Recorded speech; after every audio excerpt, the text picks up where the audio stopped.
Hello, everybody, and thank you for tuning in to the Liberty Report. With me today as co-host is Chris Rossini. Chris, welcome to the program. Good morning, Dr. Paul. Great to be with you. Very good, and we want to talk a little bit today about the relationship of big business. They tend to make a lot of money very often. Relationship to government, and is it because government protects the free market, or is it the fact that maybe big business is in the business of protecting their interests? And of course, there are a few people, I'm sure, that can make money in the free market. But what we're talking about are the very, very big industries and big businesses, the ones that are closely related to government one way or another, getting subsidies or benefits or whatever.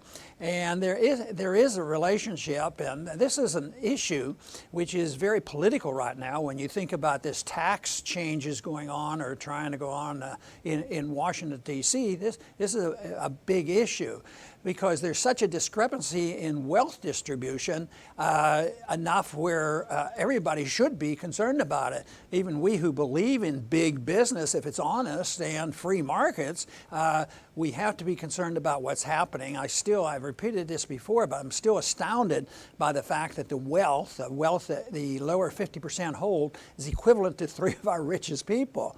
It does not mean that we should automatically resent people who have a lot of money, but it makes us want to look and find out how they make the money and whether it had something to do with undermining the middle class and benefiting the very wealthy class. And for some reason, I'm strongly suspicious of that since I've complained about it. And of course, Mises, the great Austrian economist, made it very clear in Human Action that if you embark on a so-called compromise, which is interventionism, between the market and government, in socialism, you eventually will destroy the middle class, and it will drift toward and maybe eventually turn into fascism. And there's a lot of talk about that going on today. So Chris, I'm sure you've had some thoughts about this, because obviously there's some real inequities there, and the relationship between big government and big business is very crucial in understanding how to find some solutions to our problems. Yes, there are so many myths that surround this, especially for people that are new, that are growing up, and they're, what's a Republican, what's a Democrat, and they want to know what's going on. And it's just a big ball of myths that you're fed right from the beginning. And it starts with the thought that, well, businesses, they love free markets, and they're just hobbled by these politicians who hate free markets, and that Republicans are for limited government, and they're going to free things up so everybody. But it's all a myth. They're all against free markets, because businesses, going back, if we talk about Republicans going all the way back to Lincoln and the founding of the party, they were founded on corporate welfare. Internal improvements is what they called them. And what that was is basically government favors for business, favoring one over another. And it's the worst end up rising to the top once government starts tilting the tables in one direction versus another. Yeah, you're absolutely right. It did start early on. Matter of fact, if you go back all the way to Hamilton, he was on the side of financing industry in a minor way compared to today. But we see now that individuals still are confused about all of this. You know, after the Civil War and during that Civil War period, we had the scandals going on with the railroads, and they said that was too much capitalism. But when you look into that, we find out that there was a lot of corruptions there and a lot of gifts that still cause confusion today because of these tremendous land grants for the railroads. And the real tragedy back then, it was failing at the very beginning. Most of those railroads failed. They went bankrupt. And the one or two that did it on their own and bought up the property on their own, they were more efficient. But this mixture is a bad mixture, and right now we do hear this a lot of talk about fascism, and I think that's realistic because there's so much emphasis on the use of government. But I'm also fascinated with, how did we get here? Did all of a sudden the big business decide that they're going to lobby for their special interests? Where did the principles come from? Do they just say, we want to make more money, and the people cave in? A little bit of that might have existed early on, where business was the sole influencer. But in the 20th century, the real disintegration of the market and the enhancement of corporations came by the left, because they pretended to be, for the poor, and they thought some of them actually thought their bleeding hearts would take care of the poor. But the principle was that when somebody wanted something or needed something or demanded something, it was a right to have it, and they played on the poor need it, the poor need it. So once the welfare system and the principles of welfarism and transfer of wealth was established, guess what? The very wealthy, the business people, use that principle. Sure, we'll let the people have a house here and now and then, and we'll give them some food stamps, but all the big bucks really go, to the large corporations, and then the poor get poorer and poorer. The left, I keep wondering, why does the left stick with that principle? Because I think so many of them are sincere, but it always fails. The more they have intervention and spending and debt, the principle stays alive with big business and big banks. At the same time, the middle class gets wiped out. So I think we have to look at this philosophically if we're ever going to solve the problem, and we're going to have a chance to do something about it, because this system can't last, because it's run on perpetual debt and perpetual interference by our government in everything that we do. Yes, and where a lot of things go wrong and that people have been tricked into thinking is that government regulations are anti-big business, but it's just not true. I mean, we here at the Ron Paul Liberty Report, they're not breaking down our doors saying, government is killing us. We need your free market ideas. That's not the case. Big business loves government regulations because they use it to protect themselves from competition, from upstarts. These big shot CEOs, they live glamorous lives, and in a free market that could disappear overnight with consumers choosing a competitor. So they create this government moat around themselves, and it's used to their benefit. Government regulations are not anti-big business. They're often written by big business lobbyists. So these are big misconceptions, but a lot of people believe the opposite.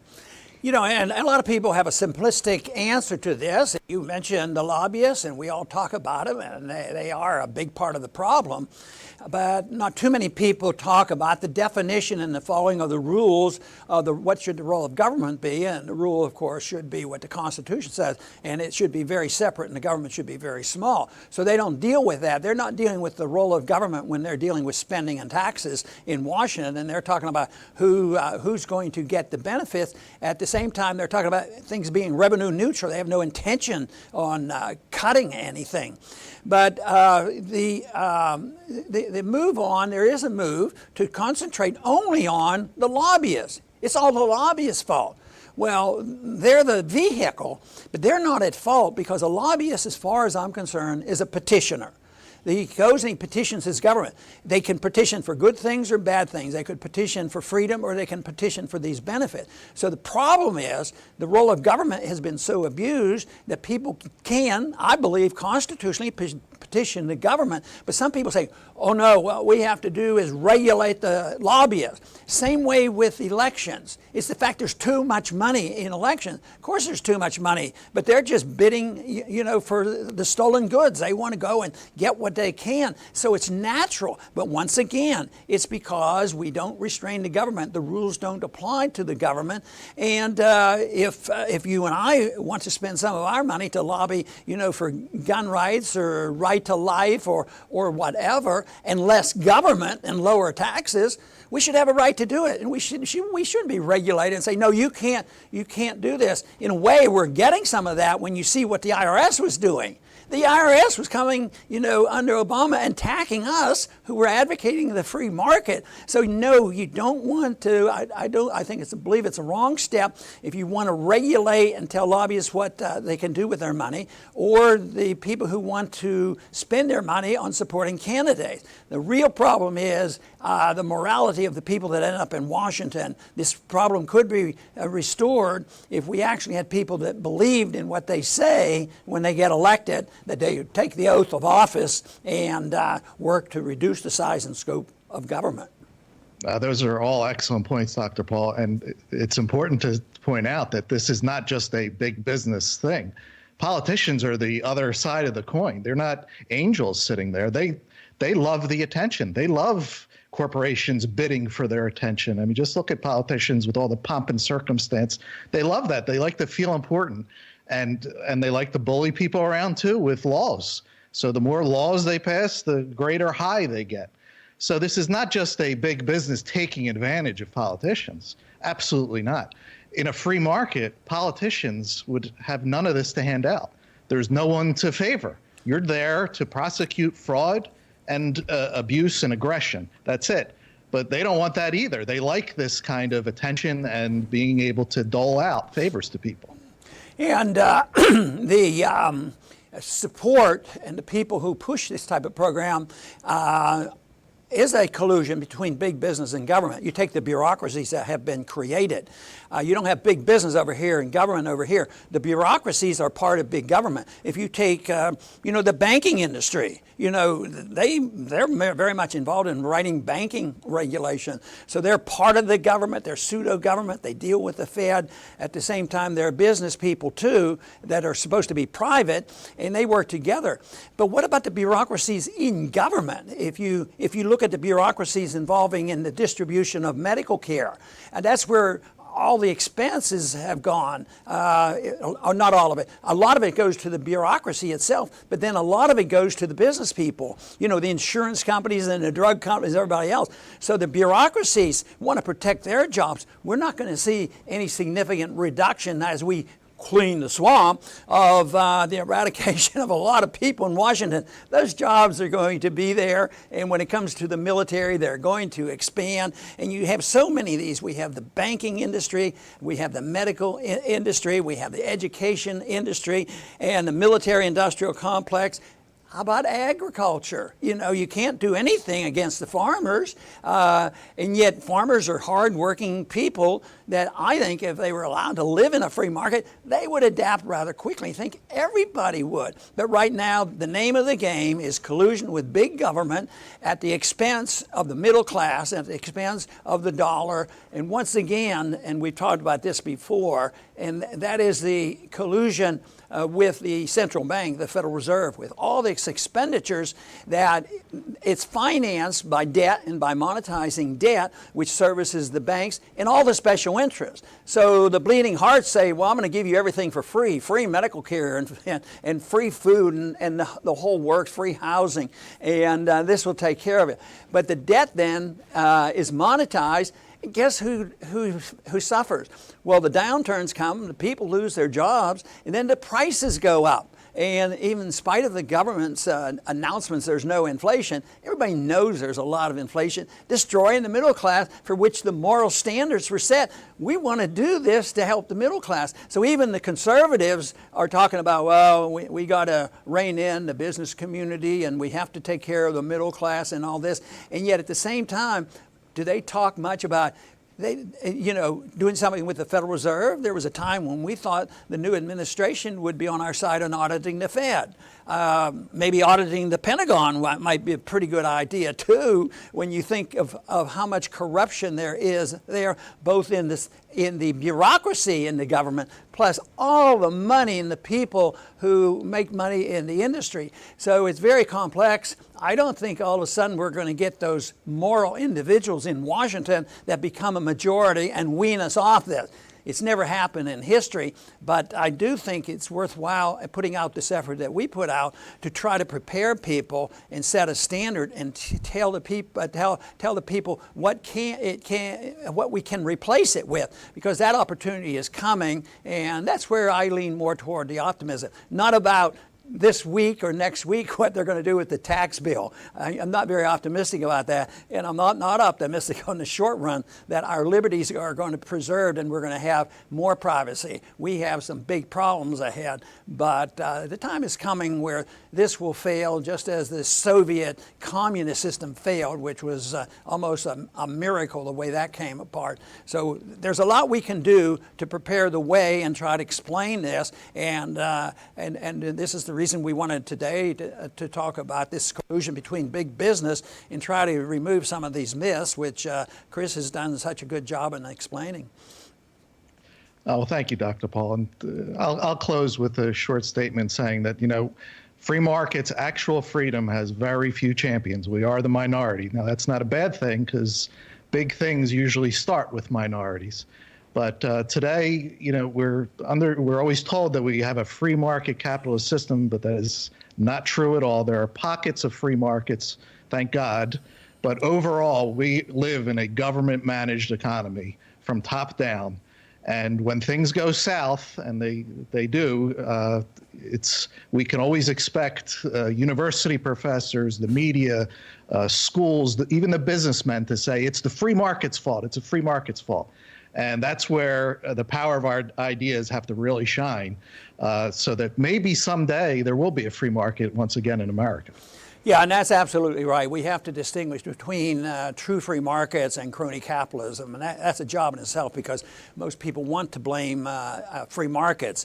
But the lies continue. They get into power by lying and innuendos and misinformation and a bad education. Then they have to stay in power by doing the same things. And the people in this country, though, I think are waking up. Not to the point where tomorrow we're going to have a reversal, but there's some good news. One is in the educational sphere that I talk about, there's a lot better understanding about what free markets and sound money is all about and what we ought to do. But the other thing that is encouraging is if you go out and do a poll and find out, and not a slanted poll and a biased poll, and before the propagandists go out there to do it, is that the people are not trusting the government as well as they used to. It used to be, oh yeah, whatever you need, they'll pay for it, and it's automatic, and either side would take care of it, and there was great bipartisan there. Now, the American people don't believe what the government tells them, and I think that's healthy. And when there's a crisis or somebody gets killed or an assassination or a crisis like 9/11, set up a commission, the government will explore this, explain to the people what has happened, and find out if there was any failure on the part of our government. But most people now don't even believe the commissions. They might ask for another commission in hopes that they'll be more honest in finding out the answers. And right under today's conditions, I'm not so satisfied that that would happen. It's sort of like, well, we have one special prosecutor, another one might clean up the mess. It's not likely to. But the fact that the people are questioning this and not believing the government, and also that the answers are out there, I think should be very encouraging. So I want to remain optimistic. Some days it's not as easy, but still ideas have consequences, and I think when an idea whose time has come, we can prevail, and what we hear on the surface and what we hear in the media and from Washington is a little less relevant than some people think. Chris, I want to thank you very much for being with us today on the Liberty Report. Thank you very much, Dr. Paul. And I want to thank our viewers for tuning in today to the Liberty Report, and please come back soon.